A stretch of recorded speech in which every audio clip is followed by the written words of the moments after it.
I was actually angry with God. And I was like, I don't know what to do about this. This is so frustrating that all these guys keep doing this stuff. You know, you kind of place them in my lap. It's my job now to care for them. And I'm just frustrated. I'm angry. And God was like, well, you can either be mad about it or you can do something about that. Like you can either be mad at them or you can teach them. Hey, everybody. Welcome back to the Follow to Lead podcast, a Christian leaders podcast powered by EBEB Solutions, energy benefits for every business. Go to ebebsolutions.com today and get your free energy audit. Tell them Tony sent you.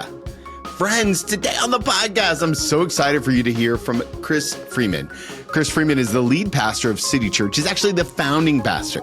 Now, City Church, if you haven't heard of him yet, located in Fort Wayne, Indiana, is one of the fastest growing churches in America, actually number 2 on the list. Today, we unpack kind of the remarkable story behind their explosive growth. Chris shares his how he empowers high capacity leaders. We talk about boundaries. We talk about protecting character. It's so much fun. It's really, it's a masterclass in leading through rapid growth. And Chris is the perfect instructor. So now here's a quick word from our partners and then my conversation with Chris Freeman. Don't forget to stay on all the way to the end so that you can see the 3 and 5, 3 practical takeaways in 5 minutes or less. Hey, everybody. Welcome back to the podcast. I'm so excited today. I have one of my dear friends, repeat offender, Pastor Chris Freeman. Chris, I was thinking that you were one of the first people I ever had on the podcast. Welcome back. Yeah, thanks, Tony. It is so good to be back with you. And man, we have both come a long way from those early days.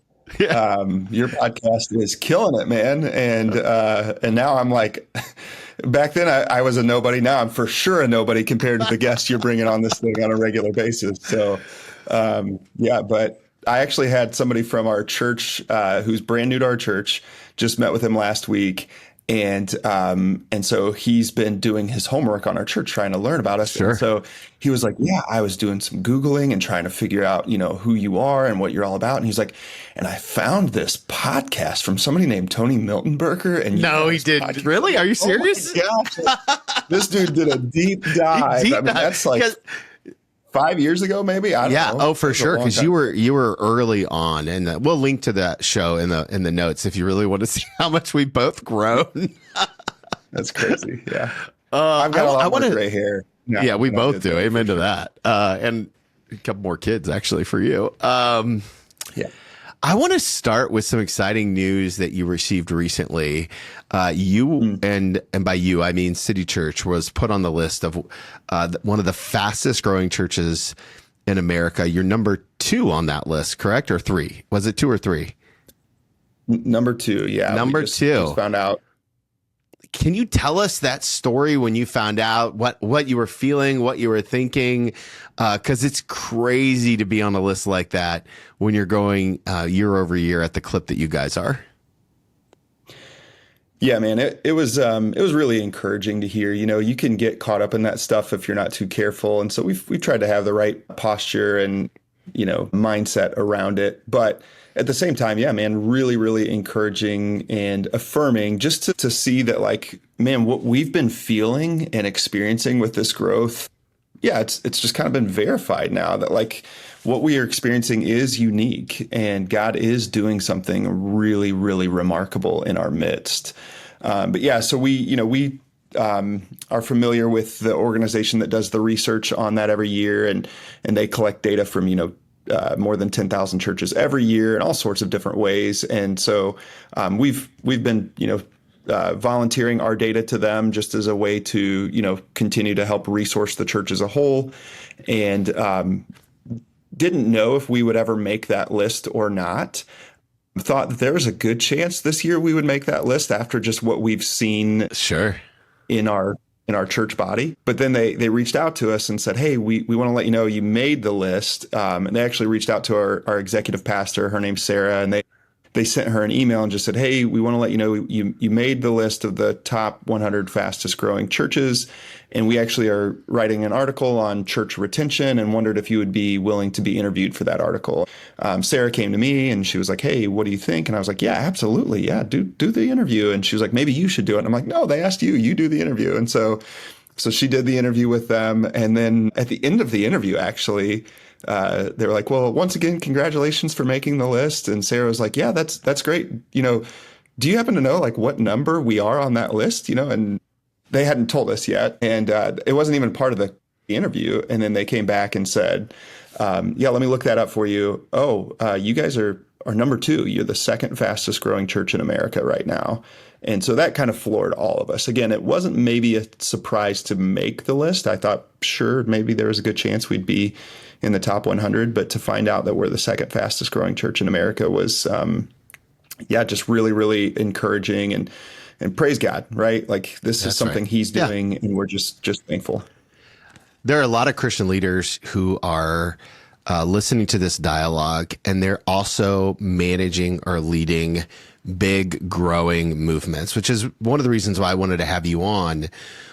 What have you learned about shepherding a movement? And maybe before you even answer that, you could tell us a little bit about the actual numerical change and what you've seen year over year, because a little bit of a backstory is that you guys went into a new building recently, and that new building, now you're out of space in that new building. And so kind of give us a little context, and then tell us what you've been learning about shepherding a movement that's growing faster than you could have ever imagined. Yeah, absolutely. So a little bit of context. Our church will turn 9 years old this November. My wife and I moved back to Fort Wayne, Indiana, which is where I'm from, in 2016, and we launched City Church in the fall of 2016. And so, just here in another couple months, we will turn 9 years old. And really from the beginning, our church has been growing at a rate that I wasn't prepared for. I actually tell people all the time, when we were in that church planting process and just learning about how difficult it is to plant a church and to see any sort of traction, I begged and pleaded with God before we ever launched the church. And my prayer and my plead was, God, would you please one day allow us to become a church of 200 people? Like that was the big dream. And the reason for that was because that's what I felt like I was qualified to faithfully steward and shepherd. I didn't feel like I had the leadership capacity or the gifts to lead a much larger church. I also knew how hard it was to even grow a church to break the 200 barrier. Sure. Yeah. And honestly, I really liked that size church. Like 200 people felt good to me. Like it's a size church where you can know everybody and it's very familial and relational. And so we launched the church, and the first Sunday we had almost 350 people show up. And now most of those were like family and friends and people that I threatened, like you better be here, you're dead to me kind of stuff. But we actually never bottomed out lower than 200. Wow. So the smallest we've ever had as a church body is around 200 people. And so God answered that prayer from the beginning. And so it was like, okay, God, that was my vision. Everything else is yours. And so anyway, we were growing for the last several years. And then we were still set up, tear down, meeting in a portable facility. And we had really hit the capacity limits there, multiple services at our previous location in this set up, tear down kind of capacity. And we had purchased a larger facility to make our permanent home. It was an old grocery store that we renovated, and we moved in to this facility in April of 2024. And right before we moved in, we were a church of about 1,000 people. And then from April of 2024 until now, so this is recording this in September of 25, now we're a church of about 2,500 people. And so in about a year and a half, we have grown by an additional 1,500 people. And it's growing at the clip of about 1,000 people a year right now. And so we saw 1,000 in our first year in this building, and now we're on pace to see another 1,000 in this second year of being in this facility. So yeah, we moved in, and initially, the thought was like, we were a 2-service church before. We'll move into this place and we'll have 2 services, but like they'll feel kind of empty, because it's a much bigger spot. And very quickly started to fill up both of those services. And then actually before even being in the building for 1 full year, we had to add a 3rd service. And so we did that back in March of this year. And now we're running out of room in 3 services. So we're asking questions about what's next. So that's the context. And so then what have I learned? I think was the question about shepherding a movement that's growing at a rate that's beyond my capacity. Man, we could spend all day answering that question. Still very much in learning mode, perpetually learning. And one of the things I tell people all the time is like every week I'm pastoring the biggest church I've ever led. And so that means that like I've got to learn all the time, right? Like we've never had that opportunity to just kind of like settle in and breathe. Like there's a new challenge, a new opportunity every single week. And for me, a lot of that has been learning how to empower high-level leaders. And I have really learned so much of my job is helping to communicate and embody, and then equip others to communicate and embody the mission and the vision and the culture of the church, but then let those staff members that we've been able to bring on the team and high level leaders then take that and run with it. And so as the church has grown, my role has had to continue to narrow more and more and more. And it's really just a high level leader of leaders role at this point, which is challenging because I do have such a like pastoral, shepherd heart. Like I want to know everybody. Like I want to know every single person in my church. I want to know their name. I want to know their story. So like even now, we have 3 services every Sunday. It's a marathon. It's a long day, but I am in the worship service. I am worshiping with the body every single service. Then I'm up and I'm preaching. And then as soon as I'm done preaching, I head out to the lobby and I stand out in the lobby and I connect with as many people as I possibly can after every service, just because I want to be with my people. But I've had to learn that I cannot shepherd all of them alone. And so that's where empowering other leaders, pastors, and high-level leaders in the church to do that has been so important. One of the things that's interesting that you said there that I don't want leaders to miss is that you said that as you've grown, what you've done has had to narrow. And so the bigger that you've gotten, the smaller your role has gotten.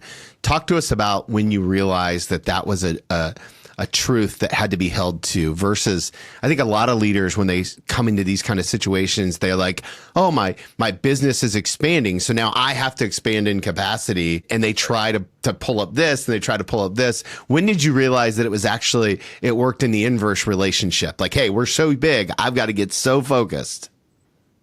Yeah. Yeah, it's funny, man. When we first planted the church, I was the only staff member, right? Sure. It was me. Right. So I did everything, right? Like I was in charge of everything. And so I would show up with the setup crew. And sometimes I was the one driving the truck and trailer. And then I'm unloading all the gear with the team. And again, some of that is just like, that's my heart, right? Like I want to be in it with my people. And I still want that, right? Like I still want to be in it with my people. But I would go through the process of getting the gymnasium that we were setting up and tearing down ready for church. And then I was, out jumping in wherever needed to be jumped in, wherever I needed to jump in and help people. I was, helping solve problems and answer questions. I knew everything about everything, right? Like I knew how to run the production. I knew how to set up the lights. I knew how to, get the sound dialed in. I knew all of it, right? And I knew like weird details about like, hey, we're setting up this pipe and drape, but if you see that pole that's got a little bend in it, like if you start it on this end, it's going to mess everything up. So you have to move that pole and start it over. Just stupid stuff, right? That you just real life stuff, right? Real life stuff. Yeah, that's right. And then I would preach, and then I was the last one in the building, and I was taking the big dust mop, and I was dusting the gym or sweeping the gym floor when we were done. I was the last one locking up afterwards, and I was oftentimes the one driving the truck and trailer back to its location. And so early on, I had to learn like, okay, that's a great heart, but it's not a sustainable pace, right? And not only is it not sustainable for me to do all of that, I wasn't at my best. I wasn't preaching my best sermons. I wasn't giving people the very best that I had because I was distracted, right? On a Sunday morning, I was involved in 200 different things and my brain was going in 200 different ways. And then most importantly, I was actually keeping other people from stepping into the gifts and passions that God has given them. And that's one of those things that I've had to learn over time. So for example, we have a staff member here. His name is Tate. He's our facilities manager. And one of the things we try to do just to like get our staff in front of the church body is we will have them from time to time, we'll have each staff member record our announcements video. And so we asked Tate to record the announcements video, and Tate was just like, this is my worst nightmare. Like, you want me to get on a video and tell people things. You want me to talk and use my mouth and tell people things on a video. And he was willing to do it. We actually partnered him up with our youth pastor to make it a little easier for him. And he did it. And he actually did a really great job. But afterwards he was like, that's not my gift. That's not my passion. And so I'm willing to do that if you need me to, but I actually love cleaning the floors. That's where I find the most joy. And so, like, if you'll let me do that, then you don't have to worry about that. And you can use your gifts that God has given you. And so it's like, rather than, for me, I can see like cleaning the floors as like, maybe a role that nobody wants to do, right? Like, it's one of those, like, you have to do it, but nobody really wants to do that. But not Tate. Tate is like, please let me clean those floors, and please never put me on a video again. Like, please never make me sit in front of a camera again. So anyway, yeah, I think early on I had to learn that, but it is a continual process of learning how to narrow the role more and more. And it's really about just giving ministry away, right? Giving leadership away to other people. And that's where my job is, to make sure that I'm equipping and empowering high capacity leaders, and then just getting out of their way and letting them lead well. Would you say that that's kind of your one sentence job description? If you had to, like, if the whole church was proverbially on fire, is that the one thing that you have to do every single day? Or is it more broad than that? Is it vision casting? How would you define your one sentence job description? Yeah, I think I would say it is a combination of being the primary vision caster for the church body, right? And so that's done every Sunday in teaching and preaching. And so teaching and preaching is not just opening the Bible and telling people what the Bible said, right? That's part of it. But this is what the Bible said then and there. And now this is what the Bible, because it's living and active, this is what the Bible is saying here and now to us. And so that's what vision casting is for me. In my lane, it is taking the timeless, eternal truths of God's word and then applying them to our unique context and saying, God, where are you leading us? What are you calling us to do? And so it's vision casting to the church body, but then, vision casting to the staff. Then so that's the primary thing. The secondary thing would be, and then equipping and empowering leaders to carry out that vision. You mentioned the staff, and you've already named a couple of them. They sound absolutely amazing. Every leader I know struggles with it's just people are messy and they're broken. And I imagine as you've kind of built this movement and kind of God has built it, but you steward this movement and you're hiring people, you've probably learned some things along the way about what you look for in the person that you hire next. And so when you think about the number one thing that you look for in hiring the next right person, whether that be for Tate's job or Sarah's job, what do you look for in those people? What's the common thread that all city church servants, paid servants have? Yeah. So I'll start with one that's kind of assumed as a given, but I will still say it is the most important component, and it's just a person of character. And you would say, like, okay, you work in a church, you're a pastor, like that's kind of like one of those, like, permission to play, right? Like you have to have that. But what I've found is that people are people in the church or outside of the church. Amen. And, come on. And so just because somebody goes to church and because somebody's a Christian doesn't mean that their character is at the level where they're actually ready to do this work and be in ministry full time. And so character is so important, that it's a person of solid character, that they are spiritually mature. Now, that doesn't mean that they have to have been following Jesus for 30 years. We've got a young staff. We have a lot of Gen Z on our staff, and they don't know what, like, dial-up internet is. Like, they're like, what are you talking about when I say things like that, right? So still that, like, so age or time doesn't necessarily define that, but but heart definitely does. And making sure that they are, just deeply committed followers of Jesus who are walking out the character of Christ in their daily life. And then the next thing I would say is for us because we've been such a fast growing church and we are a small staff and we're still highly understaffed, like unbelievably understaffed. So I may not be the right person to talk to about this. I probably need to listen to more of your episodes of other experts and then do what they've said. But we do follow the practice of like hiring slow, making sure we get the right person. But I will say that you have to want to work hard here. Like, this is not a place where you can kind of come in and just kind of coast. Like, we are all in for the mission and everybody is giving their all. And so we have a work hard, play hard mentality, right? Like we have a lot of fun. We take staff retreats together. Every Thursday, the whole staff team, we have a lunch together. Just, bring your own lunch. It's just kind of go pop around the big table together and sit down. And the rule is no ministry talk. It's just all personal. Like let's just talk about life or lighthearted things or share stories or whatever. So we have a lot of fun, but it is a grind. Like there is a lot of work in front of us. And so the idea of like, if you're hoping to get a job in a church where you can kind of like, roll in at 10 a.m. and leave by 2 or 3 and, only work 4 days a week and call that a full-time gig, like that's not happening here. And so there's just got to be that extra level of passion and desire to, just see the kingdom of God expand and to give your all for that. So those things have been really central for us. That's so good. One of the things that I appreciate about your movement is how diverse it is. And every leader I know wants to build a movement that represents the kingdom of God in diversity. And admittingly, it's such a struggle for so many churches. Also, one of the unique things about your particular church, as Karen and I recently visited, is you're not exactly in what I would call like the most prestigious part of Fort Wayne. Like you're not in a hipster part of like newly redeveloped. You're in a fairly socioeconomically depressed area.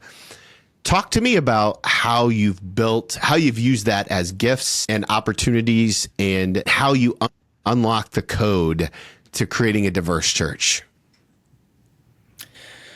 Yeah, man, let me just start by saying, it is really a miracle of God. Like you can do everything right. You can work at this so hard and still never see the results that we're seeing. And so I have to start by just saying like, man, this is just a work of the Spirit, that he wanted to do this here in this place in this time. And I'm humbled by it. I'm honored to see it and to be a part of that.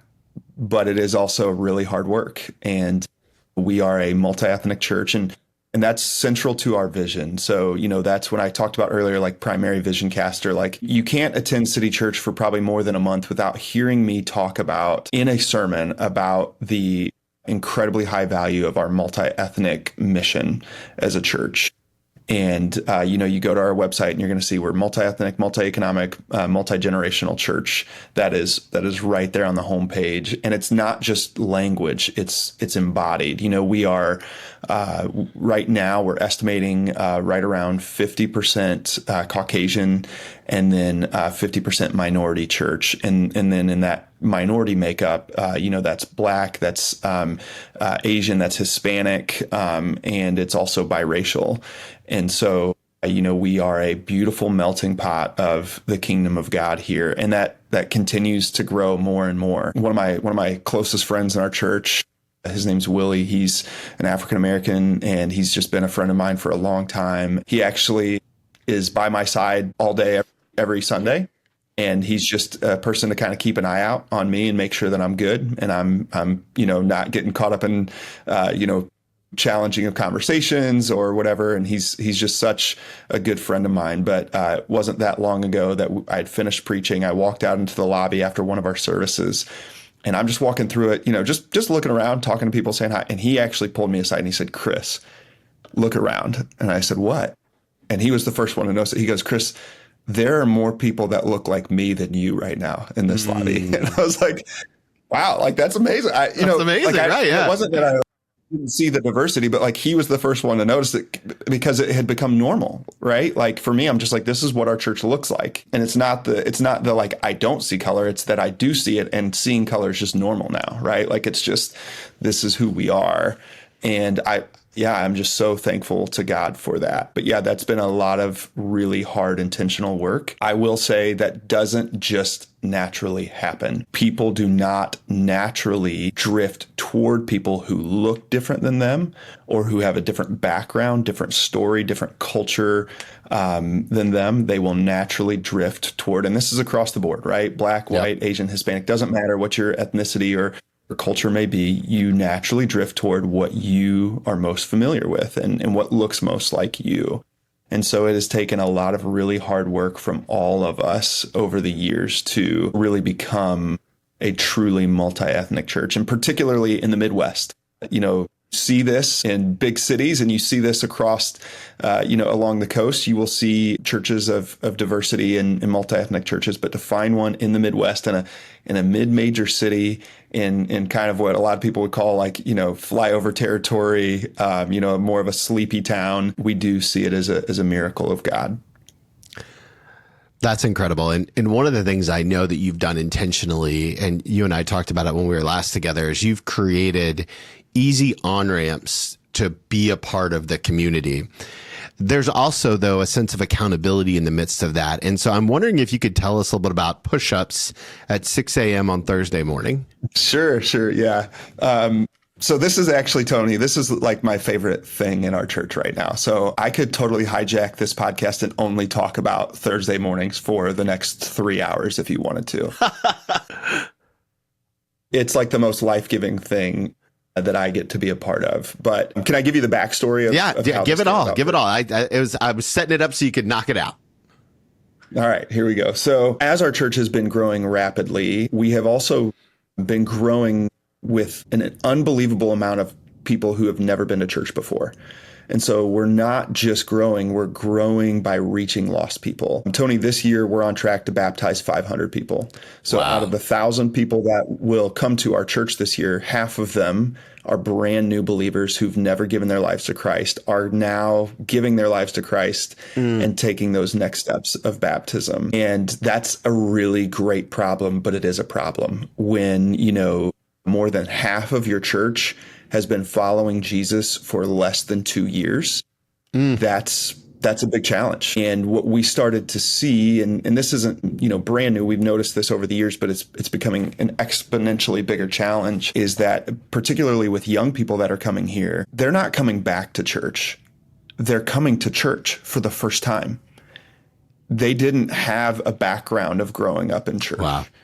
They didn't have a background of being raised in a Christian home. So the way of Jesus is completely foreign to them. Like you talk about 25 and under, which is a huge percentage of our church body. Like they weren't raised with Christian values. Like, even for people your age and mine, even if we didn't go to church growing up, we were still raised in a culture that had a lot of those Christian values. And our parents were probably forced to go to church for a while. So they knew some of those things, right?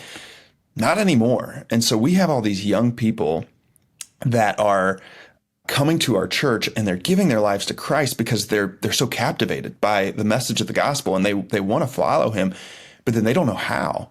And so it's like baby Christians, right? Like all these baby Christians who are just kind of stumbling all over themselves. And particularly we were finding so many young men who were coming to our church, giving their lives to Christ, but still struggling with a lot of their past mistakes and repeating some of those past sins and past mistakes, and then feeling, the like conviction, and then coming to me or coming to leaders in our church and saying, hey, I really screwed up and I don't even know how I got myself in this situation, but here's the problem now.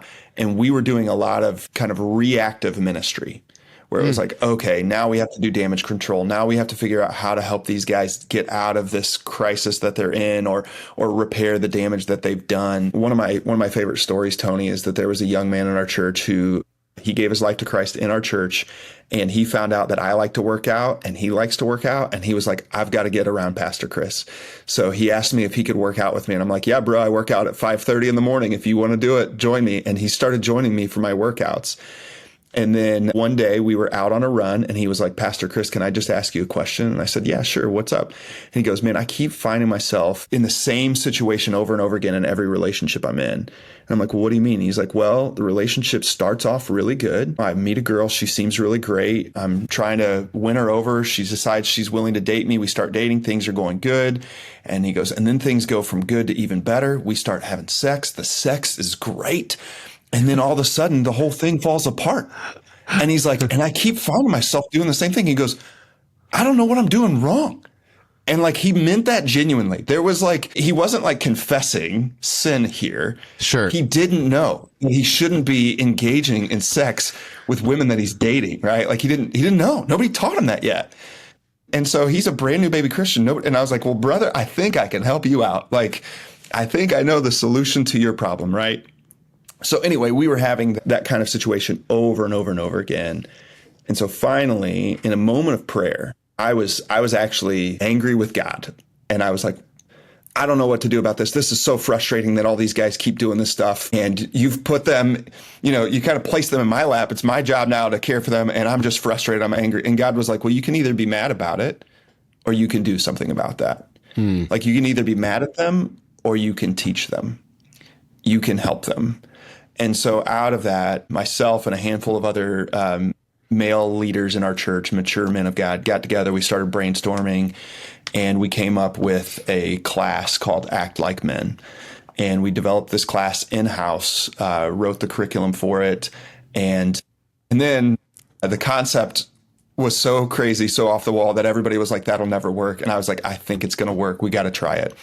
And so the concept was we promoted this to the whole church body and we said, if you are a young man between the ages of kind of 20 and 35-ish and you want to learn how to become a godly man, you can join this class. It's going to meet on Thursday mornings for 15 weeks at 6 a.m. You cannot be late and you cannot miss more than 3 out of the 15 weeks or we will remove you from the class. You have to pay $100 to be a part of the class.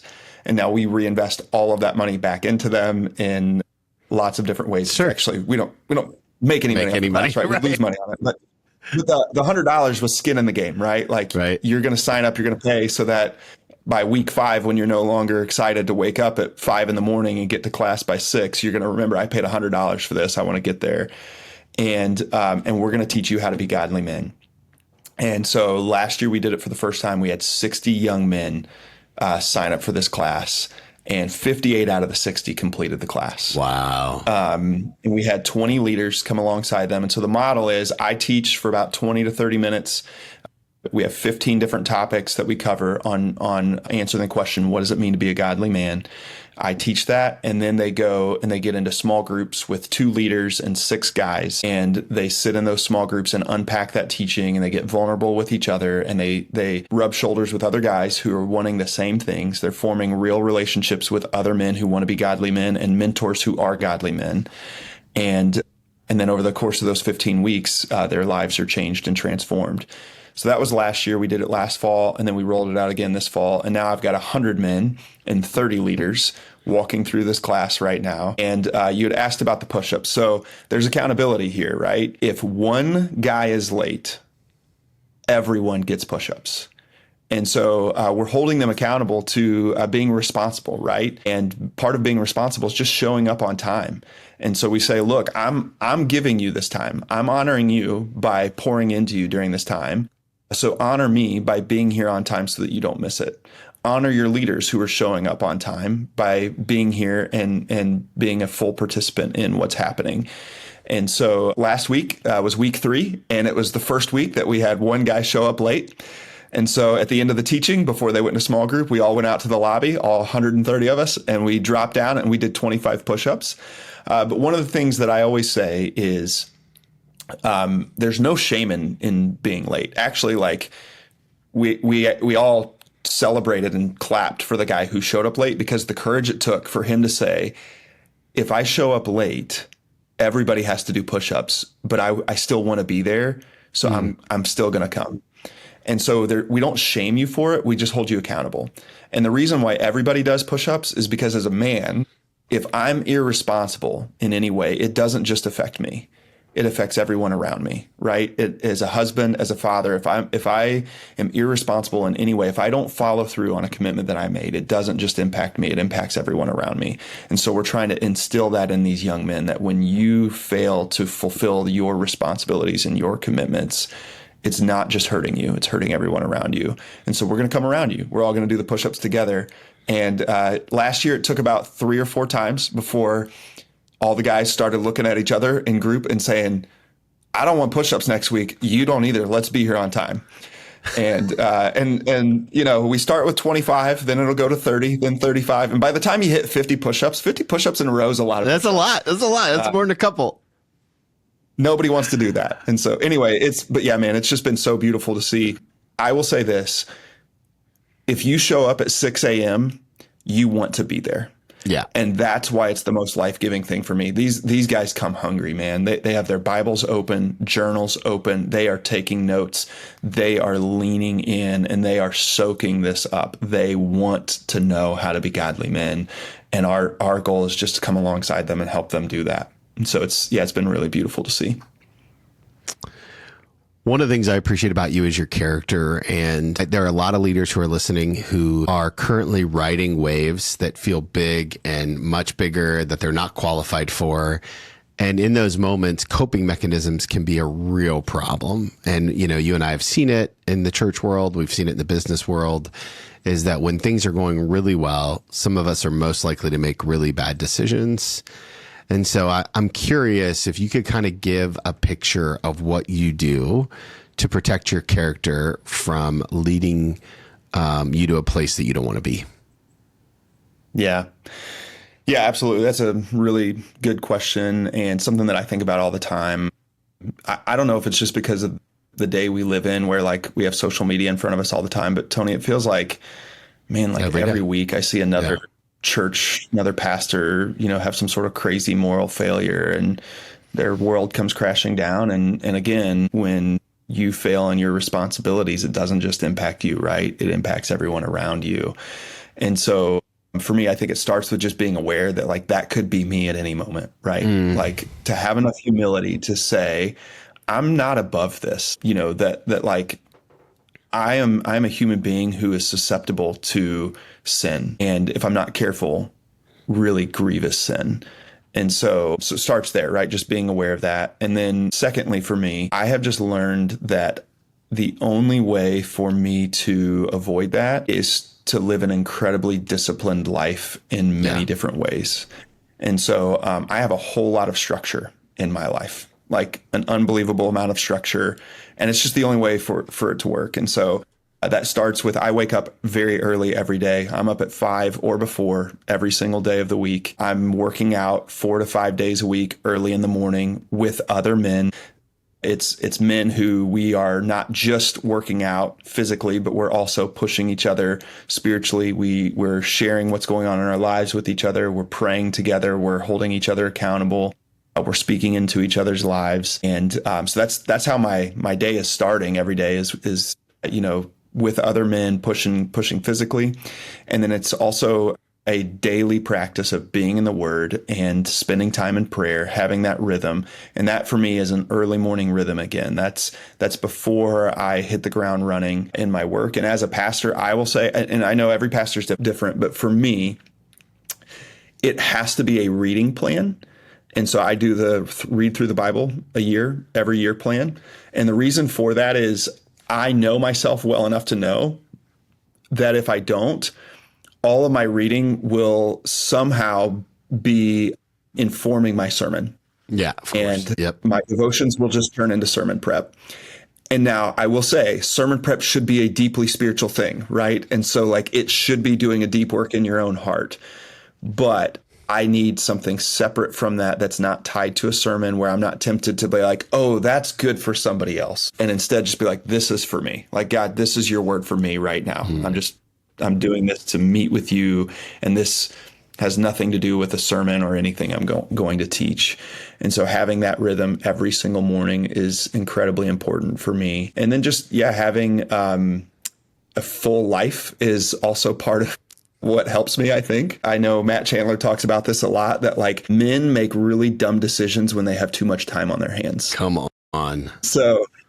So I like, bro, like I just, because I get up so early and because I push so hard and then I go to work and I work really hard. And then when I come home, one of the things that I remind myself every single day when I pull in my driveway is I have not clocked out. Second shift is starting. And I have the most important job of my life when I walk through the doors. And I have a wife and I have 3 kids that need me to be all in. And so I'm all in, and my kids are young right now. And so like, you know, You're it's in it. Yeah.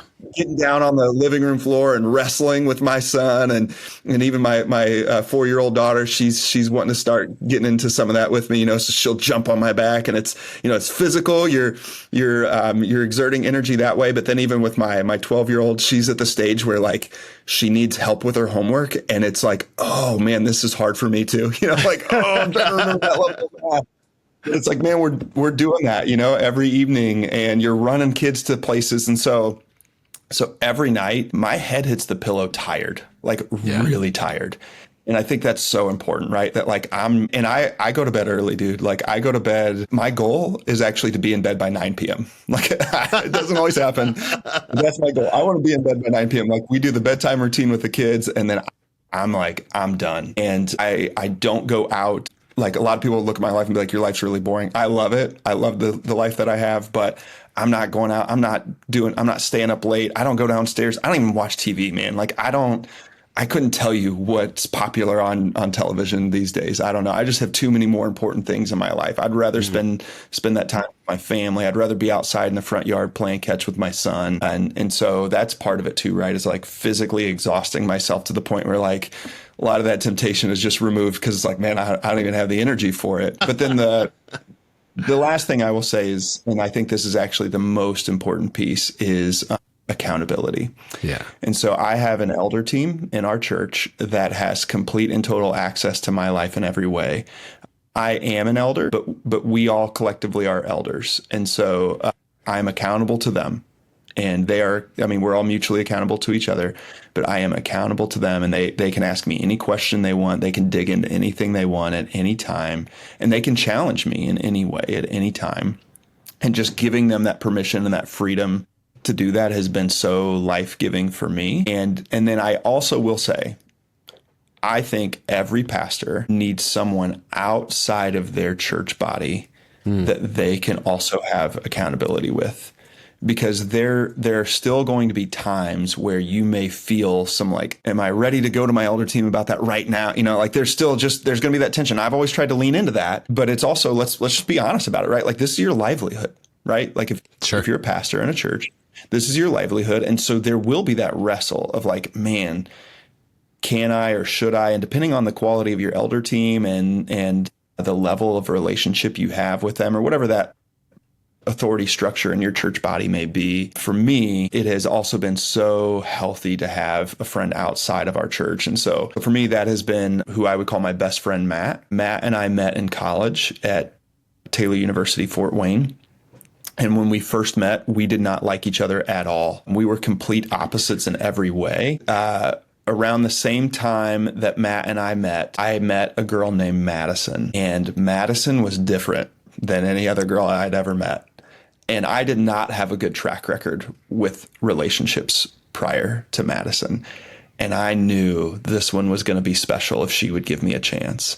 And so I actually went to Matt, not because we liked each other, actually the opposite, but because I knew he was the most godly guy living on my floor at the time.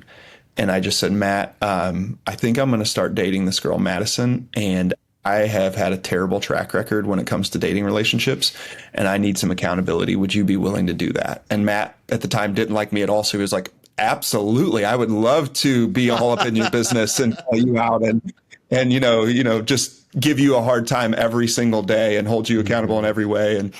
And so we started a relationship there that actually was exclusively accountability. We would meet once a week. We wrote out a list of questions, and we were holding each other accountable because he was in a relationship as well. So we each wrote out a list of questions that we knew we needed to be asked, and we gave it to the other one.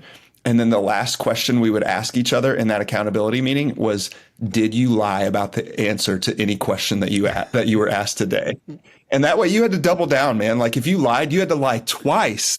So when we first started meeting for accountability, we would just do that once a week. We would meet over dinner. Then we would go and pray together for a bit. And then we wouldn't talk to each other for the rest of the week because we didn't like each other. Sure. We just didn't. And over time, through that pursuit of accountability, we developed a friendship, and then a really close friendship. And then we became roommates. And then I got engaged to Madison. And then when I married Madison, Matt was the best man in my wedding. And then when he got engaged to Natalie, and then he married Natalie, I was the best man in his wedding. And then we've, went our separate ways in life. He was a missionary in China for a while, and now he lives in Chicago, and he's doing ministry over there. But we had always stayed in touch and continued to have, some degree of accountability and just checking in with each other over the years. And then a handful of years ago, we had a situation in our church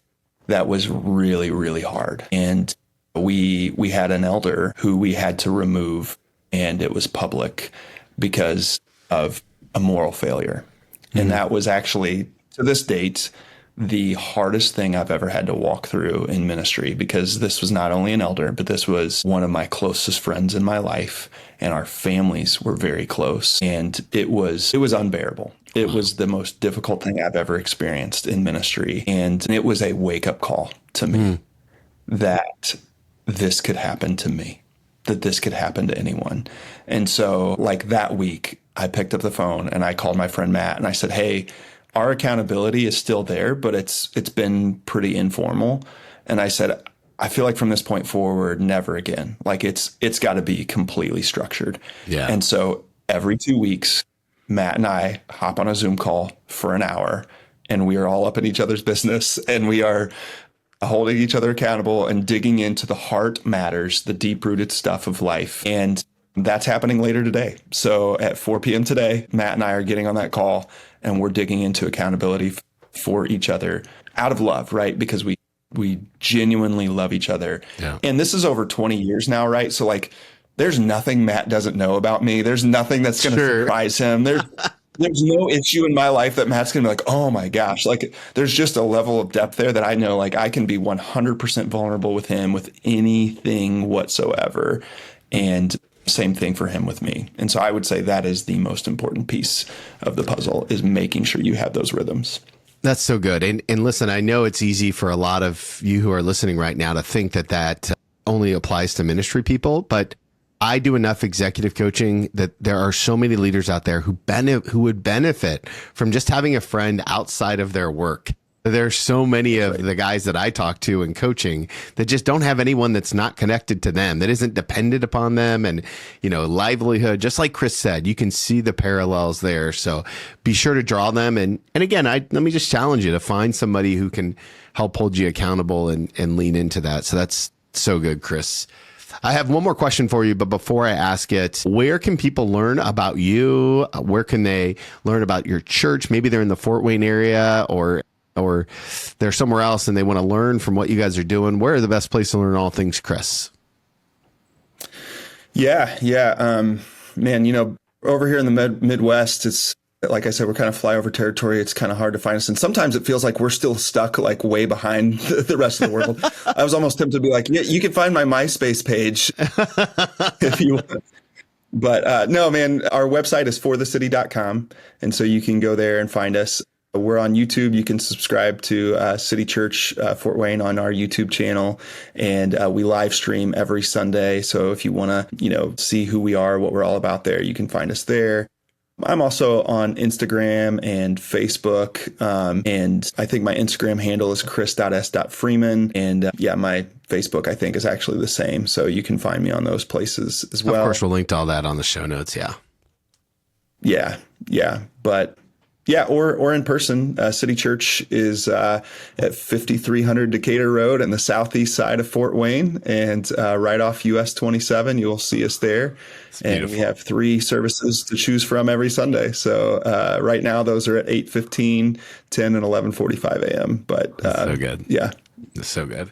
Okay, last question I love to ask people. It's an advice question. I invite you to go back in time and give yourself one piece of advice, but I get to name the season of life that you're in. So I want to take you back to the end of your very first sermon that you ever preached in Fort Wayne as a lead pastor 9 years ago now, I guess, or more than that, actually. And so if you could go back in time, sit down with that younger version of yourself, sit knee to knee with him, hold his hands and look him in the eye and give him one piece of advice about the journey he's going to go on, well, what would you tell him? Man, that's a really great question, Tony. Love that question. Thank you. Yeah, a couple thoughts come to mind. Number one is no single sermon you preach, including that one that you poured all of that energy and effort into, right? That launch Sunday sermon, because that's where I'm sitting, right? It's Sure, like yep. first Sunday, just finished preaching that sermon on that launch Sunday. I would tell them no single sermon you preach is near as important as you feel like it is right now. But faithfulness over the long haul is actually going to be exponentially more important than you could ever imagine. So consistently showing up and preaching sermons that are led by the Spirit, that you've put the hard work into, and that you are using the gifts and talents that God has given you over time are going to be far more impactful than you ever imagined. And so it's not about the single individual sermon as much as it is about the commitment to that faithfulness over time. So that's the first thing I would say, because I think back then I put a lot of pressure on myself, like as if like this sermon is going to make or break the success of the church. And can I tell you a funny story about that, Yes, actually, Tony? Please. Okay, so it's our first year as a church. We launched in November, so it's Father's Day of that year. So I guess this would have been like June, right? So just a little over 6 months in, and we have a guest speaker come in that was recommended to us from someone else, and we just trusted that recommendation. It was actually a former NBA player who travels the country and speaks, and so he came in and he brought a guest with him as well, who we didn't necessarily know was coming. But this dude got up and he preached the worst message I've ever heard in my life. He talked to our church like they were little girls and boys. Like, it was like, dude, do you normally talk to like 8-year-olds? Like, he talked to us like we were like little children. Like, it was so bad. And then he had this guy that did like basketball tricks come up and like do spinning basketball tricks. And he had dads come up and like hold stuff while he was spinning the basketballs. And it was just unfolding into this disaster, right? Like, it was getting worse and worse and worse by the moment. And the whole day was just a complete disaster. But as it was unfolding, I was sitting there thinking and watching this and thinking, like, this is it. Like, this is how my church dies. Like, this is going to kill it. Like, nobody will ever come back after Nobody's today. coming back, right? This was the worst Sunday in the history of our church. And this will be the story. Like, hey, Dad, like, remember that church you talked about that you started? Like, how come it didn't make it? Well, because of Father's Day and the basketball spinning trick guy and all this stuff. So I put a lot of pressure on myself back then, from the like, every Sunday is the most important Sunday ever, right? And what I've learned over time is, yeah, like you need to give your best every week, but it's no single Sunday is going to make or break the church. It is faithfulness over time, consistently showing up and doing the right things and doing it well that will really matter. So that's the first thing I would say. The second thing I would say is be prepared to be blown away, and that this will exceed your wildest dreams. This will go beyond anything you could have ever imagined, and just learn to trust that God has his hand on it. Tony, before we started the church, or maybe right around the same time we started the church, I was at an event where this guest speaker was talking, and he gave some really great advice. He said, I want you to go and find the person in your city who's the best in the world at what they do, and then just ask them for an hour of their time, and then just shut up and listen. And I was like, man, that's a really good idea. And so I started trying to like think about like, okay, who is the best in the world at what they do in our community? And I actually came up with a list of about 10 to 15 people. And so I not only asked one of them, but I asked all of them, and they all granted me an hour of their time. And so for like several months, once a week, I was just going and meeting with these people who were the best in the world at what they do. But one of them was a guy named Chuck Surak, and Chuck is the CEO and founder of a company called Sweetwater. Sweetwater Sound is the largest online retailer of musical instruments in the world. They're bigger than Musician's Friend, bigger than Guitar Hero. They are huge. They are a massive, massive multi-billion-dollar company headquartered right here in Fort Wayne. And so, dude, I just Googled and found an email for Chuck Surak, and I sent him an email, and I was like, hey, I was at this event. This is what this guy recommended. Would you give me an hour of your time? And I was like, there's no way he'll ever even read that email. No way. And he responded within 15 minutes. Wow. And it was him, not an assistant. It was him. And he said, Chris, happy to meet with you. I've copied my assistant. She'll schedule a time. And so a couple weeks later, I go and walk into Sweetwater, and I start freaking out because, Tony, I'm 29 years old at the time. And I'm like, I'm about to meet with a billionaire. That was what was going through my head. Like, sure, I'm going to go sit down and meet with a billionaire, right? And so I walk into his office, and I have to like calm my nerves, and I sit down, and the first thing I realize is he's a normal human being, just like you and me. He's actually a really down to earth guy, really nice guy. And I start asking questions, and he starts talking, and I asked him a similar question to what you asked me. I said, if you could go back in time, what would you do different?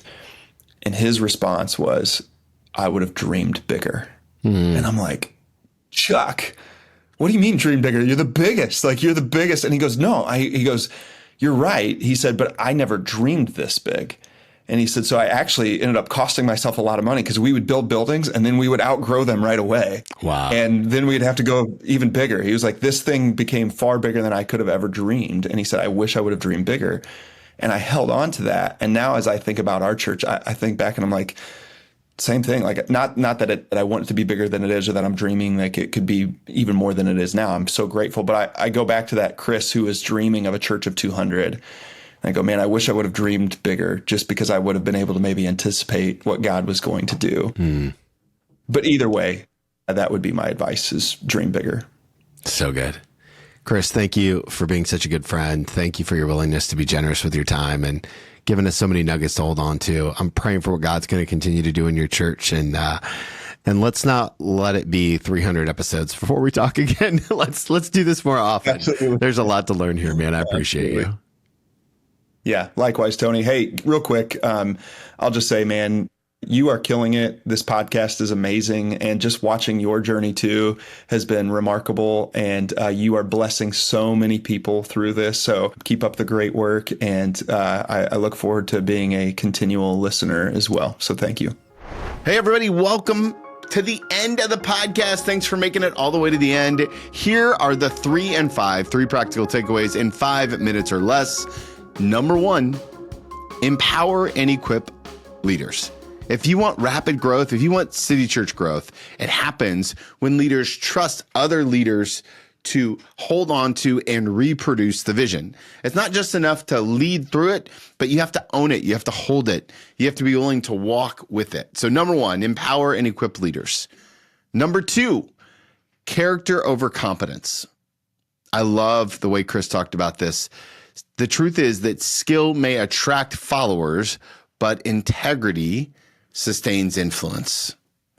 Skill may attract followers, but integrity sustains influence. Character is one of those things that I talk about a lot, but it's because so many leaders know how important it is to grow.